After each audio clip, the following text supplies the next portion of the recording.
All right. So just to start off, Matt, can you just kind of bring us up to speed on your other assistant position? Yeah, still working on that. So that's kind of the process. Obviously, I knew that I was going to try to hire Paul Lusk Hmm. if Steve got a job. So when he did, that was already in the works of I was going to offer him the position. I didn't know where he stood on it, but that was kind of my plan. So I think that we'll be able to hit the ground running, obviously, with somebody that I'm familiar with and, Yeah. somebody that was with me at Southern Illinois. And obviously when we got it going to start with, at Purdue. So we're excited about Paul, and, he brings a wealth of experience and knowledge, with him that I think will really help our program. I think our guys will really like him. Hmm. And then just continue to work through some things to find, the right fit for us. Obviously I'm never going to go out and just get somebody who helps us from an offensive standpoint. And then that's the only criteria. Right. So I think that kind of, I handcuff myself, but I think being patient and trying to find the right guy, it is more important than getting the right guy from a schematic standpoint. But I am looking for both. And I think that, and I could get away from that if I get the right guy and I feel comfortable, and that's, that makes more sense. But that's the balance that I'm trying to find, and just kind of vet with different people, and some guys with a little experience, some guys with no experience, some guys with unbelievable experience. So that's where I am right now today. Do you plan to stay with kind of your coordinator model here, or is it going to take time for the staff to kind of build up that kind of trust? It depends on who I get. If somebody has the feel, the understanding, whatever the proper word is for it, like Mike and Greg did, then I will. Greg and I grew into it together. Right. We really morphed into it off of some of the deficiencies in our efficiency of what we were doing. I know I just kind of had a play on the word with deficiency and efficiency on the same sentence, but we just morphed into it with guys not hearing play calls, with guys not, finalizing things like when we're just running stuff we've ran all year. And so, we went to the grease board that way. We went to changing our vernacular so everything had a meaning. So you could process why emotion was filled in your body and get the play call right, and not have people going left when they should go right, or, whatever it might be. Not to say that we're perfect today, because we're not. We still had those issues throughout the year. And, I think that had to do with how many young guys we had, and sometimes our attention span. But you just got to work on it from a whole, and keep getting better at it. But that's just kind of where we were with it. And then with Micah, obviously, he really helped us, especially along the lines of after timeout stuff, special situations. We ran a lot of the same stuff we ran before. We just ran more stuff we had ran before. We emphasized stuff with Carson and Ryan Klein.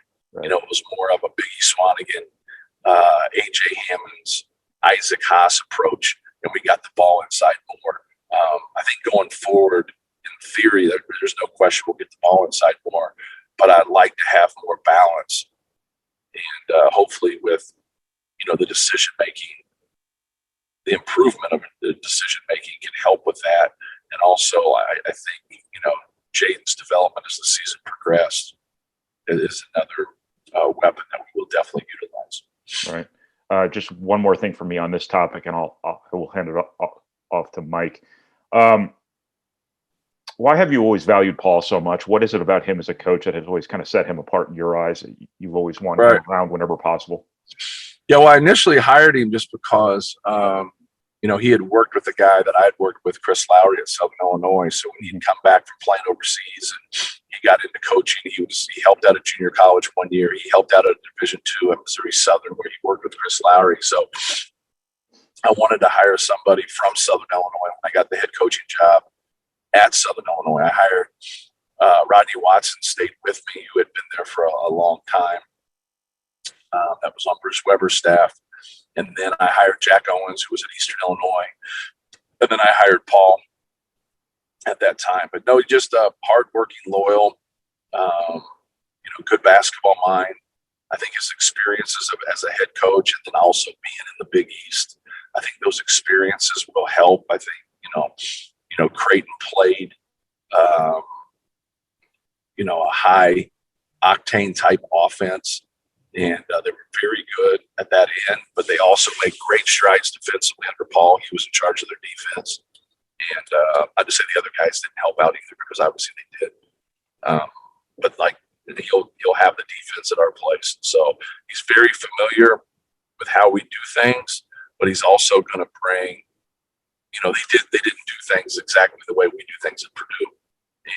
And I like that. I like the challenge of listening to somebody else, like why you should do certain things differently, whether that's doubling the post or, ball screen defense, things of that nature. And so it allows you to constructively, kind of work through things. I normally get back to what I did anyways, but it's still it's a great exercise when you hire a new person and you have time to sit and talk. But no, I trust him and he's loyal.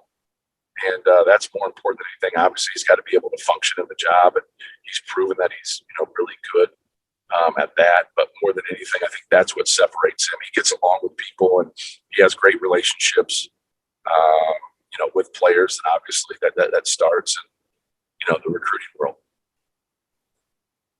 Mike, yeah. Hey, Matt, how you doing? I'm good. Good. Just one more about Paul, though, but to bring a guy with head coaching experience back into your program, how big of a deal is that to get that kind of experience, right? In an era where you probably don't find that kind of stuff. Yeah, I think it's good. I think you see other staffs that have guys that, go through it. He had a lot of bad breaks at Missouri State in terms of injuries. And just, had the pieces, but just never had a complete puzzle to really work with, had some success, but just didn't have that consistency because of those injuries. And it was just unfortunate because if he'd have been healthy, he'd probably still be the coach there or be a head coach somewhere else. And, that's part of coaching, finding those guys that have been through some of those experiences and, it makes them a better coach. It's humbling. And it's hard because, you can't control some of the things that happen while he was the head coach at Missouri State, but then he gets an opportunity with Creighton and they've been very successful. So, it's something that you embrace, that you want. But no, we're fortunate. Obviously, I'm familiar with him and know what we're getting. And, you think about the impact guys are going to make on your program and with your players. I think he'll make it a huge impact with our guys. Just with your team right now, are you back in the gym doing spring workouts, and how are those going, and how long will those last? Yeah, you got to give your guys 2 weeks off after the season. So we went about a little bit past that since we played on a Friday, and we ended up starting our workouts on a Tuesday. So we went about 2.5 weeks with our guys. But yeah, we'll go 3 weeks before our dead week. I'm getting 4 hours a week. So that's what a lot of people always talk about. Goes, man, your spring workouts. Well, it's 12 total hours. If you think someone's going to become a better basketball player in 12 total hours, you're crazy. Because it doesn't work that way. So the guys that get better, I saw some things like on Io and Luka Garza, those guys were talking about being in the gym, 5-6 hours a day in the off season, especially when the pandemic actually hit last year at this time. So this gave us time to really work on it. So, that's really a message. If you want to improve and really get better, sure, we're going to work on things as a team and utilize the hours that the NCAA gives us. But we got to do a good job of getting guys that are driven. And I think we've done that. And so their time that they put in away from us is what's going to really show. And that's always interesting to me because we sit down and have our exit meetings with each guy after the season and talk about, don't just work on things that you need to improve on. keep working on things that you're good at because you can improve on those things too. And sometimes guys get away from working on their strengths, and it's so important that you keep working on things that are going to help you get on the court, and you keep working on things that's going to stop you from getting off the court. So those two aspects are the only things that really matter when it comes to your individual time and your production on the court. So that's going to be key for us. It's always interesting to me, like starting like our workouts at the start of summer school, because they give us 8 weeks in the summer, and then we start back up in the fall. So when they get their breaks and they're off for like 5 weeks from being with us, it's interesting to see who comes back and who's in shape, who's worked, because it's obvious. It's obvious to see, and that's always refreshing to me when you see guys that are stayed in shape, been working on things. And that's what I really try to search for from a recruiting standpoint. Like, you can make a lot of mistakes if you get the right guys. And I feel like we got the right guys. Doesn't mean we're going out to intentionally make mistakes, but through competition and, through everything that you do, mistakes are going to be made. And now you can learn from those mistakes and really grow, because you're a driven basketball player and it matters to you. And you're functional in thought. Sometimes guys aren't functional in thought. There's a lot of guys in that portal that aren't functional in thought. It's like what? Like, what do you do to affect winning? Like, that's what it's about. Like, get away from yourself, lose yourself to the team. One of the first things Coach Katie said when I walked in the door as a freshman, I thought it was crazy. Lose yourself to the team. But it's so true.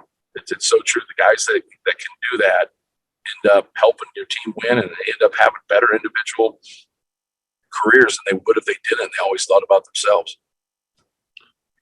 So based on the fact that you guys have already started, you're expecting this offseason to be normal, like 2 years ago, where you'll get everything in place that you need to, that you've usually done? Yes. Yep. So when we start summer school, then we'll get our 8 weeks of workouts, and then 4 weeks, obviously 4 weeks, 4 hours per week for basketball purposes. Obviously, we have other things that we do from a conditioning and a strength training standpoint. Just one more before I pass it on. Obviously, Travion announced he would test the NBA. Do you anticipate any other players from your team doing the same thing?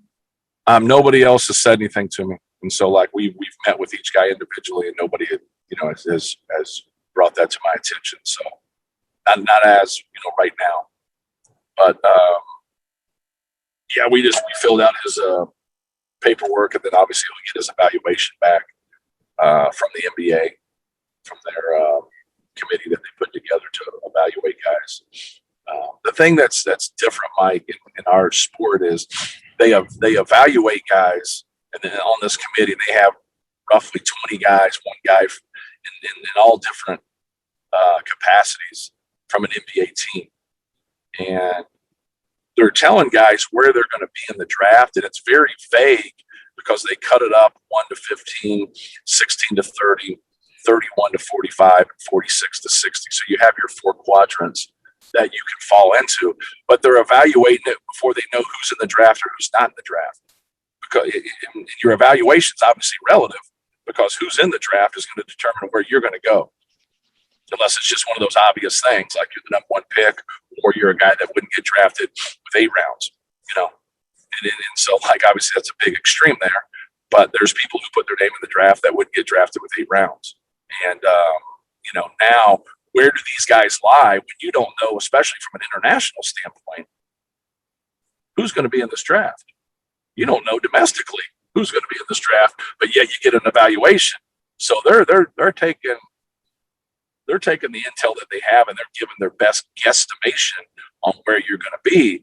But from a particular standpoint, and saying, you could be 38, and then all of a sudden the draft could weaken, and you could be 28, or you could be 38. The draft could get stronger, and you could be 48. Well, I just moved you 20 slots on who's in the draft and who's not, and that's a reasonable thought. That's not a irrational way of looking at things. So when they get that, sometimes guys are just so general that someone will be like, well, man, they got me mid to late second. Like that's where I'm going.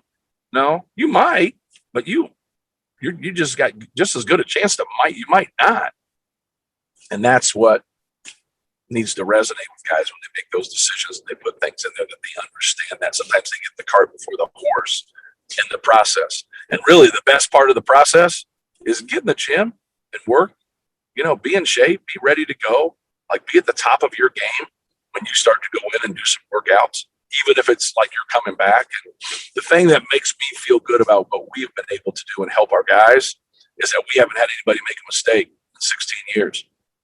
We've had a lot of people put their name in early and come back because they listened to what the NBA said, not what runners are saying, not what agents are saying, not what Uncle Billy's saying. They're listening to the feedback and they're listening to the people in the workouts like, you're probably not going to get drafted. This probably isn't going to be your draft. Okay, we'll come back. When Carson got his feedback after he had played, it made 100% sense to do it. When Biggie did his, it made 100% sense to do it.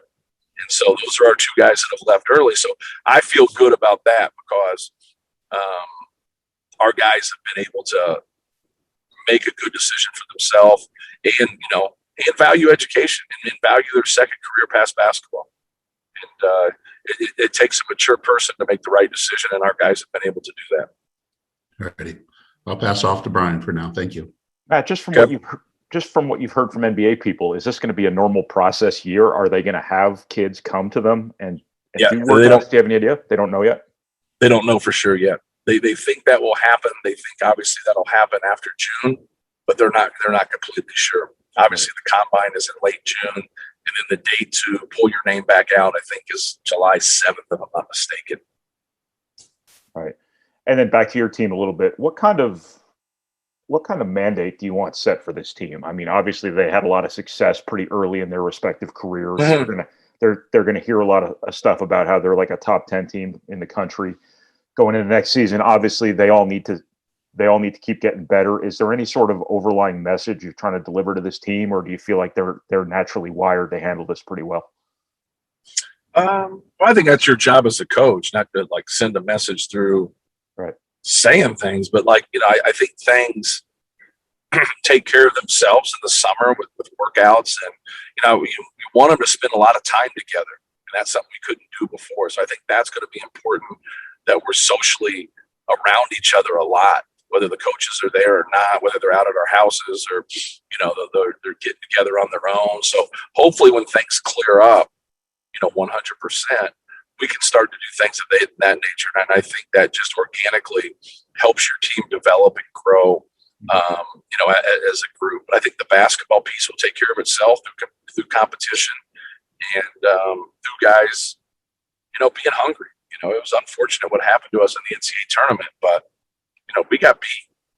That team played better than we did, especially in overtime and especially in the first half. And, we allowed ourselves, it's on me more than anything, to have a trend.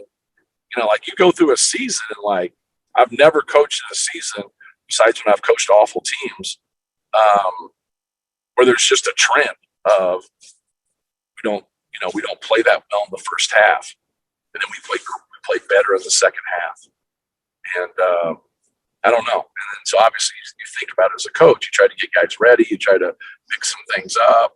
But at the end of the day, if the guys if I'm not supposed to play somebody or it doesn't make sense to play somebody, then why are they so damn good in the second half? So you kind of go back to that. Okay, we won the game. This is great. And the next game, you kind of, you do it again. It was great because we showed some resiliency, we showed some toughness, and we stuck together. And those are good qualities to have as a team. But why aren't we ready to play after we prepared ourselves? Because we weren't getting shocked by what other people were doing. We were prepared to attack them a certain way, and we were prepared to defend them a certain way.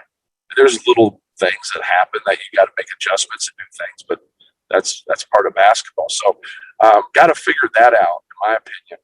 I mean, maybe it's our approach, maybe it's our individual approach with several guys. You got to figure out what works for you and just maximize it. Mhm. But you also got to figure out what doesn't work and not minimize it, but eliminate it. And, I think that piece of it has to improve. And I'm not saying that's every single guy on our team, but, trying to get the guys that have had more success to understand that they can make big improvements too. Sometimes the guys that don't play as much or don't have as much, they're like, they get it. When you're sitting down by the water cooler, you don't play as much as you want. Like, you don't need somebody hitting you over the head with a wiffle ball bat. Just say, hey, I got to get going here. Like, you understand that. That's easy. I'm not starting. I'm not playing as much as I want. And that's easy. But when you play a lot more, sometimes it's like they don't quite understand, like, you need to get better. Like, you're the one playing all the time. And so, like, those are some things that we try to do in our exit meetings. It's what we try to do, just meeting with our guys, when they come through the office and the different things to get them to understand, like, this is a real important time right now, in the spring and in between spring semester and summer school, to where, we got to make some strides and we got to get better. Right.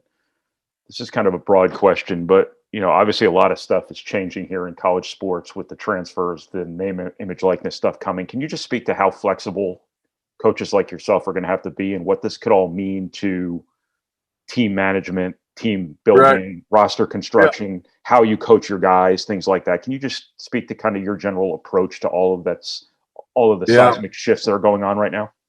Yeah, well, it's not, it hasn't been. It's been discussed. It's been worked on. It's been in and out of the courts, but nothing's been final yet. So I don't like speaking on something that's not final. I think there will be absolute change with it and understanding with it. I think there's some good things that are going to come out of this. I think there's some things that are really, really sticky that I don't agree with. I'm not going to comment on those things until it comes through the chute 100%. Then I will, because I've spent a lot of time, on those committees talking about it. And I think I have a good grasp of it. I don't think I have a great grasp of everything. I've tried to, but it's going to cause some issues in competition and within your own team. And so the competition is not always going to be about Purdue and another school. If like somebody comes through the chute and they're able to get some things, name, image, and likeness, and they're getting more than another player, then that other player plays better, and he's first team all league and the other guy isn't even all conference, don't you think that's going to serve a problem with the team? And so they're creating a dynamic that is going to be tough to manage, because a lot of what they're going to do in name, image, and likeness isn't driven through the coaches. It's just driven through what they can do as an individual through their name, image, and likeness and make money, which I think there's some great examples out there that's going to benefit student athletes, and I'm for that. I think there's some other things that are going to get some people involved in the recruiting space and just the overall dynamic of things, to where we've went a long time with saying we don't want boosters around prospective student athletes, and now we're going to bring them into play. No one's yet to make sense of that to me when I hear people speak. And I don't think they have a perfect answer to that, or some of these things would be solved. But there also is, they're working through the courts here. They're waiting on some things, and they need some help, obviously, from the powers to be on this issue, so they feel they can regulate everything that's going to happen. What about the transfer part of it? Does that change the way you coach your team? Does it change the way you build teams? Does it? Yeah, there's just a lot of things going on, Brian. Like the APR was something that is our model. And I don't know with how if the one-time transfer hits, the transfer portal that we already have, I don't know if it's a sustainable model. I really don't. Like, they're trying to gauge us on where we are through our APR from an academic standpoint, and we're sitting here trading baseball cards. and literally trading baseball cards. There's guys that are, they're you have interim head coaches, or they know guys are leaving, and then like they want us to be able to kind of handle and police the tampering or whatever. Well, they've created the tampering with the portal and with the one-time transfer, and now what do they want people to do? You got over 90 schools with five or more people in the portal. So when you just yank 6 people off somebody's team, what do you want that coach to do? He can't go in the spring and get quality players that aren't transfers. There isn't that many quality players in the spring. You'll have some, but not very many. You get the dudes that are McDonald's All-Americans or elite players, well, we all know where they go. So, like, you just can't lose 5 or 6 guys and just boom. And now people, you don't even look at it that way. So, like, to me, doesn't make sense. You got to do what's best for basketball, but you got to do what's best for the student athletes.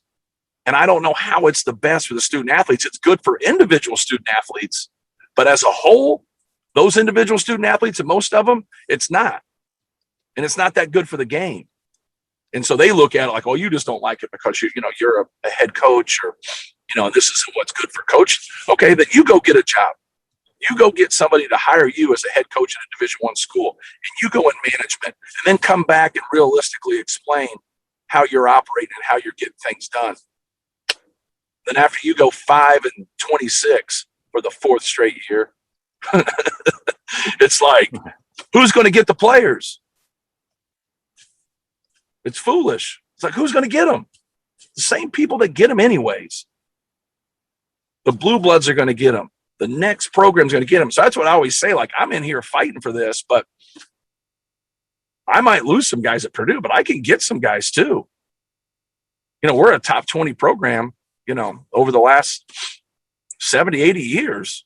Like, go look at the numbers of NCAA invites, NCAA wins, Big Ten championships. Like, we're a good program. We're, one would argue we're a great program. From you throw education into it and the brand that we have through our conference and the success that we've had, we're going to get guys. But what about the people that don't have that? Like, what are they how are they supposed to navigate? Like, I don't even know what you can tell people. Like, and so, like, when you can't get realistic, like, forthright answers so people can operate in a business that they've been in for a long time, that's makes me feel like what we're doing doesn't make sense to continue to do. But that's where we're going. Like, this is happening. Like, this is like, it might not happen right now, even though I think it is going to, but it's going to happen. All these things are either happening or going to happen. As somebody who's always been a team builder, though, I mean, it's going to be harder and harder to bring in 12 guys as freshmen and bring them all the way through their senior year. That's kind of hard enough now. Yeah, but I'm going to keep. I'm going to keep trying to do that. I'm going to keep trying to do that. What about redshirt? I will still redshirt the way I've redshirted before. Like, when you get down to it, like, okay, here's where our rotation is today to start the season, and be honest with people. I've always just tried to be honest with them right then and there and say, here's where I projected you, and my projection is accurate, and here's where I projected you, and it's not as quite accurate. But I never promise guys stuff. I don't promise minutes. I don't promise starting. So I think with that, I probably lose some guys that way. But the guys I do get, now you have a good rapport with them and you've been honest with them. And then I think at the end of the day, they might not like everything that happens, but they respect your honesty. And so I think our approach helps keep our guys, and our ability to evaluate helps keep our guys, because we have passed on some talented guys in the past 5 or 6 years. I don't like to go public and say that because they go other places. And even though they some of them have had good experiences and good careers, it just didn't feel like it was the right fit for us. And that's okay. But I'm not saying that we won't ever dip into it. The one thing that makes us attractive when we get into the transfer portal or try to get guys that transfer is we don't do it very much. Mm-hmm. And I always said that to those 5th-year guys and say, hey, if I didn't have a need, I wouldn't mess with you. I just wouldn't. I said I'd go get a high school guy and try to develop him and coach him for 4 to 5 years. I go, because that's what I enjoy doing. I enjoy seeing someone's progress. And I think that's better when you're building a team. So when I do, dip my toe in that pond, I'm doing it because we need it. And I'm doing it because it's the spring, and that's where we are. So if you look at that from John Octius to Evan Boudreaux to Jihad Proctor to Spike to, Johnny Hill and, Eric Peck, I'm trying to think of all the guys we had as fifth years. That's what we needed. Yep. They had a chance to start or, play significant minutes off the bench. Like they did. They just did. All of those guys did. And some of it worked for them. Some of it didn't in terms of starting or not starting, but they all played, significant minutes. And so we just weren't taking somebody and then all of a sudden they just don't play at all. But, because that wasn't our scenario. We wouldn't have done that. Right. Let me slip one other one in here real quick before I hand back off the mic. At what point do you start talking to your current seniors about 2022, 23? Yeah, we've discussed things with them. So they just, making a decision to, what they're going to do. And, Eric and Sasha both said that, next year will be their last year. Travion hasn't officially said that to me, but he's putting his name in the draft. So I think that speaks for itself. So I think that's where everything will lie, even though Travion hasn't given me an official answer on, playing one more year or 2 years. But my guess would be it'd be 1 year, especially since he's putting his name in the draft. Mike? Thank you. I think you've answered this, but back to what Brian was asking about, what you were talking about, the traditional recruiting model where you get them in high school, you get them here, so on and so forth. You're still a big believer in that, right? Is that the model that you want to build the program around still? Correct. Yeah, we will try to sign a lot of guys here in this next class. Doesn't mean we will. Like, I'm not going to just keep going down to somebody that maybe I don't feel is quite up to snuff or is, maybe just, just not good enough or not our guy or whatever it might be. So, but if we can get the right guys, we'll try to sign a big class right here from a high school standpoint. But we could sign a couple, we could sign 3, we could sign 5. But we're going to try to get the right guys and try to do it that way. The thing about this is that you can get some people in the spring, and that's why you see people saying the opposite of what I'm saying.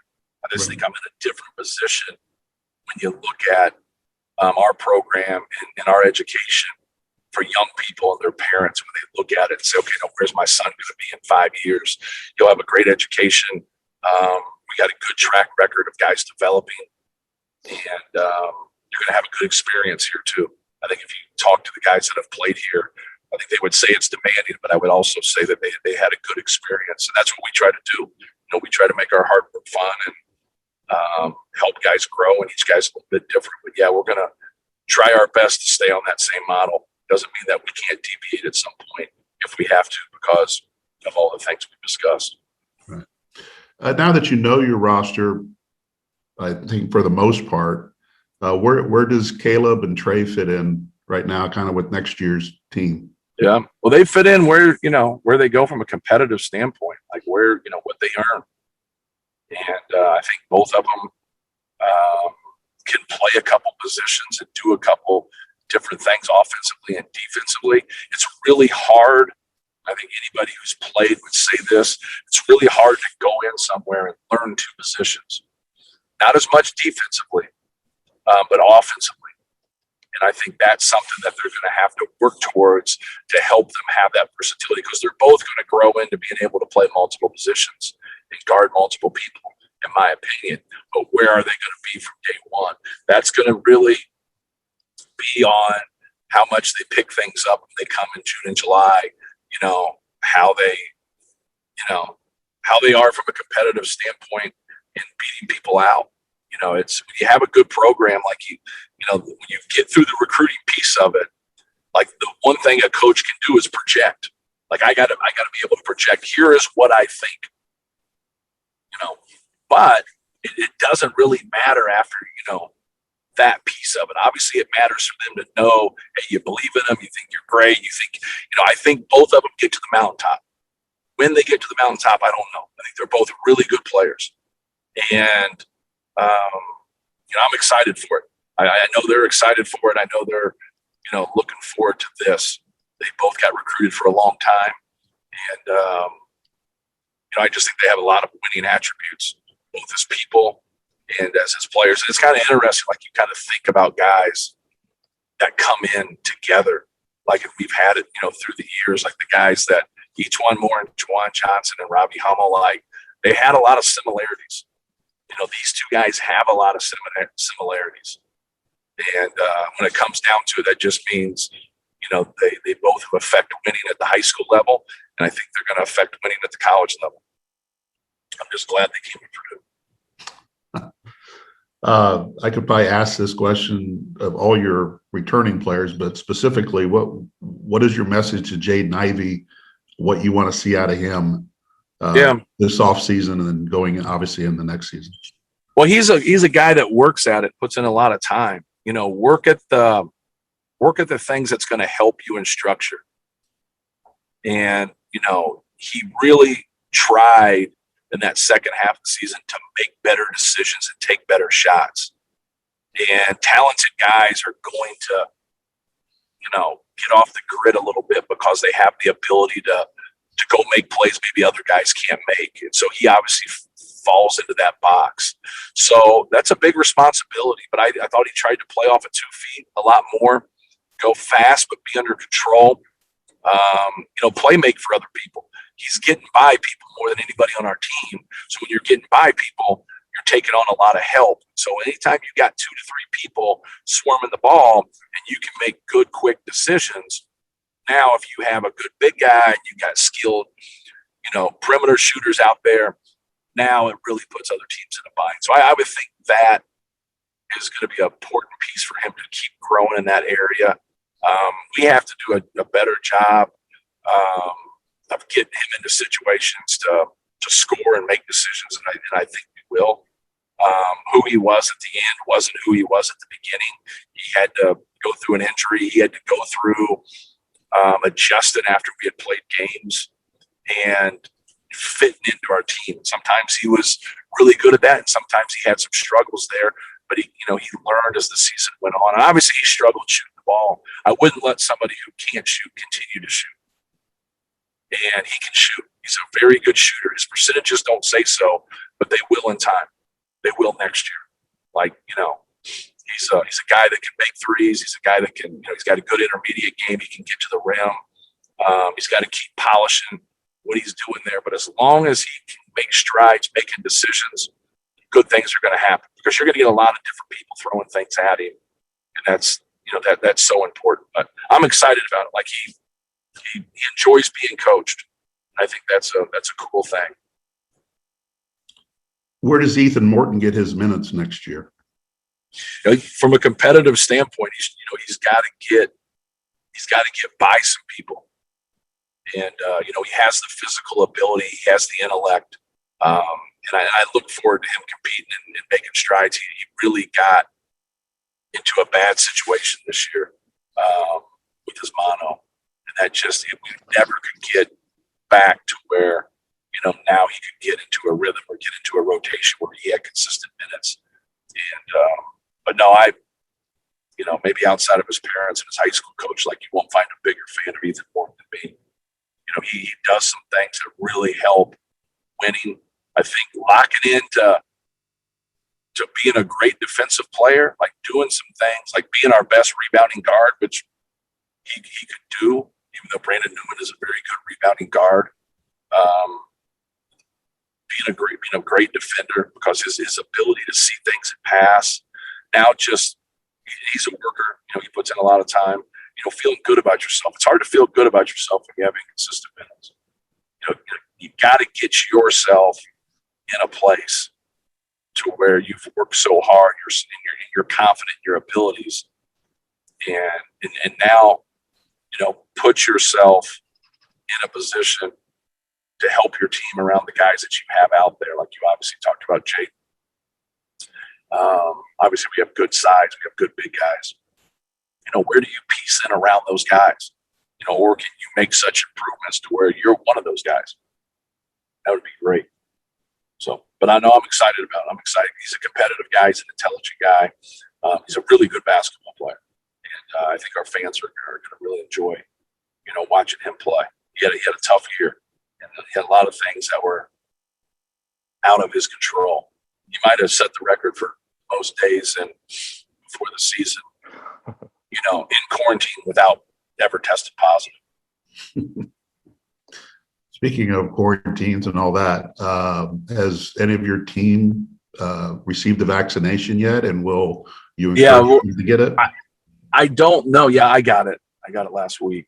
I know they're all getting signed up for it. I think some people have gotten it and some people haven't.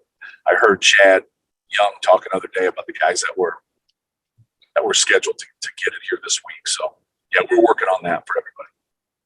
And then, I mean, this may seem like just a purely obvious question, but what does that mean when you get your team vaccinated, and what will that allow you to do that maybe you couldn't do, last year? Right. Well, you eliminate your contact tracing. They're going to obviously lessen some things as time goes on.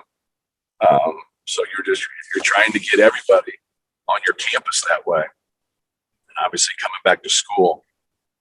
But I think everything will work itself out.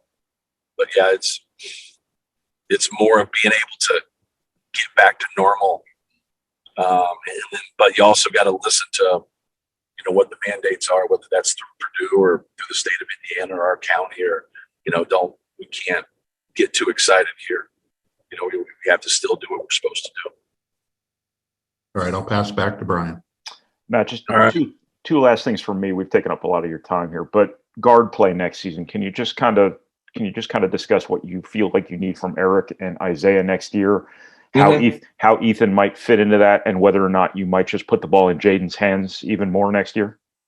Yeah, no question. It allows you to play, differently. With a guy like Jaden, that you can put the ball in his hands, and he's a threat to break people down. And he's a threat to score at all times. That's why his decision making, when he's at a high level in that area, it really benefits us. When he's struggling in that area, which we've had that with really good guards before, when they're cooking it, it normally just means they're making good decisions. But no, I think we have a lot of flexibility in our backcourt. I thought Isaiah did some really good things, especially the second half of the season, and played harder and just took what the defense gave him. And I thought he obviously he played well in our last game against North Texas. He had more of a role in that game with more minutes for what they were doing and trying to isolate different guys. So, but no, I'm excited about Isaiah. Eric, for us, he didn't have the numbers shooting wise offensively, and obviously he had to go through that injury and things of that nature. But he has been able to stabilize us from a defensive standpoint. He's a good defensive player. I talked publicly how I was shocked that he wasn't on the all defensive team in our league. But I know he's motivated to play better on the offensive end. He's capable of playing better, on the offensive end, and that's just not scoring the basketball. It's just overall game. He's a good all around player, and so I know that's something he's going to work on in the off season. But I like all those guys, and so Isaiah and Eric and Ethan, we talked about before. You can play a lot of different ways. Jaden gives you that athletic combo guard that can go into a couple different spots, play off the ball or have the basketball. So it's just a good mix of guys. And then just kind of the last thing for me, can you just, and there's a little bit of hypothetical in this, but just on Travion, if he comes back, can you just speak to maybe what his next step would be for you? And if he goes, what his upside in basketball might be? Yeah, well, he got used and got the basketball more than any post player in the country. So his numbers in terms of usage was greater than Luka Garza. So he had a great opportunity with this team. I think I talked about it earlier, I think as we evolve and guys improve, I think we're still going to get him the basketball, but I think he can be more efficient with not quite getting it as much. but still probably, being a top 5 usage guy in the country. I think that balance of inside outside basketball, dribble penetration, playing off of screens, playing off of sets, playing in transition, trying to get offensive rebounds to score, just the balance of having that offensive smorgasbord really puts teams into binds. Travion's ability to pass really helps us, and just keeping things simple, and however the defense is going to handle him, whether it's one-on-one or doubling from different places, just moving that basketball and doing the thing. But the number one thing that jumps out for him, and we've talked a lot about this, is putting time into your free throw shooting. And he puts in a lot of time during the year, but then outside of the year, I think that's where you can see some improvements of trying to be a 75% free throw shooter. I know that's a huge jump from 50, but when you watch him shoot, he's got a good shot, he just doesn't have consistency, within it. That's why you see, the percentage, where it is. So I think that's the first and foremost of, being more efficient in what he does and, making your free throws. And I think when he makes his free throws, it's going to, put that time in. It always is going to help you in other areas. Working on other things doesn't help your free throw shooting, but working on your free throw shooting, will help you with your jump shot. I'm good. Thanks, Matt. Yeah, no problem. I got a couple more, Matt, if you don't mind. I don't. I got a haircut in 10 minutes, so that's my limit. I got 8 minutes. One guy we haven't talked about, but probably showed the most improvement this year was Zach, and just what's his next step, and what do you need to see out of him? Well, he was a pleasant surprise, man. I watched him play at IMG, and I'm like, man, he's going to be a really good player someday. And I was excited about it, but I didn't know, he's got a level of toughness to him. He can move a lot better than I thought he could. And he's a sponge. You're not fighting him when you're telling him, here's how you got to handle certain situations. You're not, from a coaching standpoint, there's no wall there. He just takes in what you say and he tries to do it. He puts in extra time before practice, after practice, coming in on his own. He works at it. I think he's going to be great. How we got this conversation to 53 minutes and 43 seconds, and he just came up, is kind of beyond me. But I think he's going to be fabulous. Anytime you have good physical skill and a good attitude, and you work hard. I think about his physical skill at 7'4", 290. He's got a level of toughness to him. He can move. He can rebound out of his area. He's coachable. What else do you want? So I'm excited, about him, and I think now his challenge is to make strides and get better in all the areas that we've worked on. Think about how bad of a passer he was the first 5 games, and all of a sudden it just went away. What do you mean it just went away? It was bad. He was fouling people. He was throwing the ball all over the place. He's getting 3 turnovers in 12 minutes almost every night. And then all of a sudden it just stopped because he worked on it. He put in the time and he worked on it, and he kept working on it. And that's what it's all about. When you see guys make those kind of strides, and, now you got someone who could be pretty special. Just a couple more. I know you've had some brief conversations with Katie Gerald. You guys are in the, you went through the same situation she's going through. What's your best piece of advice to her as she works her way through this, coach in waiting for this season? Go get some really good basketball players. That is my advice. I think she's in a position like I was, where you can learn, from a great head coach and Sharon Versif, like I did with Coach Katie. But you also can take a step back, and as it's going on, just kind of take inventory with not having to act on it.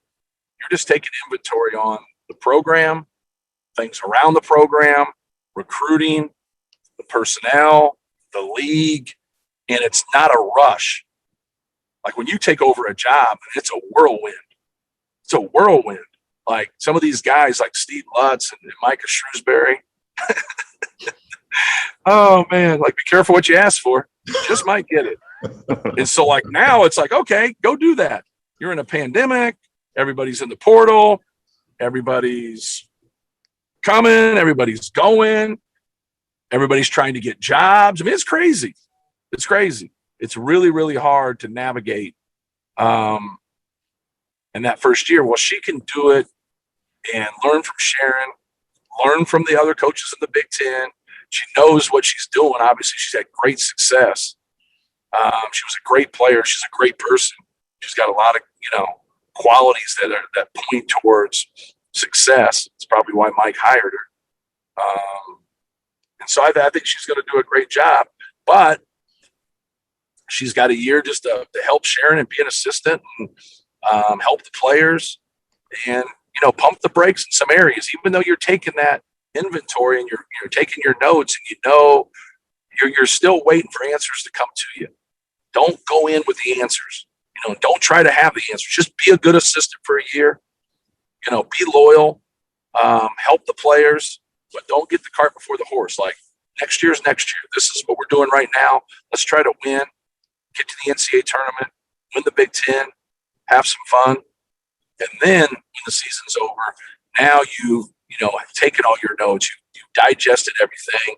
There's going to be a lot of things that she does. It's going to be similar, but there's also going to be some differences. That's the nature and human behavior. Like that's where we're all pretty consistent across the board, but it's that personal touch or that's that personal thinking of how the game should be played or a style that should be played.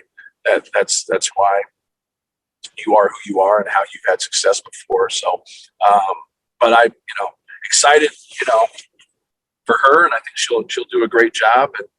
But first and foremost, just stay right there and help Coach Versa this year, like I did with Coach Katie, and do your best for Purdue. Do your best as an assistant to start with. One more. You've had a lot of your assistants go on to be head coaches here recently. Mm-hmm. And this may be a hard question for you to answer, but what are you providing these guys to put them in a position to go out and get head coaching jobs? I mean, you're on a pretty good run here of assistants leaving for head coaching jobs. Anything come to mind about what you're doing with these guys, or is it just more about them or more about your program? Well, I think some people out there that are helping in hires and around hires, the people doing the hiring, like what's your model? Like, what do you want to do? What do you want this to look like? Like sometimes when they look at programs that are just highly, highly successful, well, they get all the best players. You still got to coach them. You still got to but they get all the best players. So if you're going to leave a blue blood and you're going to go to a mid-major program, you are not going to get the best players. Like, how do you function there? So like at Purdue, we've had one McDonald's All-American, in 16 years, but yet we've had a lot of success. But we've also signed guys that have had no high major offers, but are really good college players. So like these guys are going into situations and they understand that, like, sign guys that are functional as players, no matter what their offer list is. Like, don't try to please your fan base. Please your fan base by getting really good players that can play well together so they can beat other Big Ten teams. Like, that's my thought process. Not, hey, this guy's 3-star, that guy's 4-star, that guy's 2-star. That's some of the dumbest things I've ever heard in my life. You know how many people that can jump over the moon that can't play basketball? You're like, but he looks good. He looks good. He's talented. But you can jump over the moon, you can't get a rebound. So dig into guys, learn to evaluate, learn to dig into guys. And I think we've done a good job as a staff of that. I think Steve did a good job with that. Micah did, great, Gary, on down the line. And I think when they look at the total package of, Micah's been at Butler, Micah's been at Purdue. They have great education, they have great basketball at both places. Micah's been with Brad Stevens, 2 different spots. He's been at the Celtics 6 years. That's a really good resume. Then when you meet him, he's a good guy. He gets it, and I think that's the piece that they all look for. They want someone who's well-rounded, that understand the big picture, that treat people the right way, that know how to. A lot of people put a big emphasis on recruiting, and recruiting is important, but it's not as important as evaluation. You got to be able to evaluate to know who's good for your school and who's good for you and who can help you win basketball games in structure. And that's one of the things that we do a lot of evaluating out of structure, but yet we play in structure. I think we all get fooled that way. I know I've been fooled a lot that way. And I try going forward to learn from my mistakes. And but I think we have a great brand at Purdue. And I think once you come here and you're an assistant coach and you look at things, like I loved it like 2 years ago, 3 years ago, we spent the 9th most money in the Big Ten, but yet we won it. And the team that spent the most money didn't make the NCAA tournament. It was a good day for me. Like I love that, because be efficient. Don't just spend money to spend money. Spend money that's going to help your program. Whatever that might be. And so I think the whole package of Purdue and what Purdue has to offer, what Purdue sells, has really benefited our assistants. And that's what we try to use in recruiting. We try to use the people at Purdue, the education, and then obviously our league and everything that comes with our league, from attendance to the TV packages to the exposure. So I hope that answered it. No, it did. Thank you very much. I appreciate that answer. I appreciate your answers today, and appreciate your time today. All right. No problem. You good, Noob? I am good. All How many kids do you think went in the portal from the time we started this call to now? 23.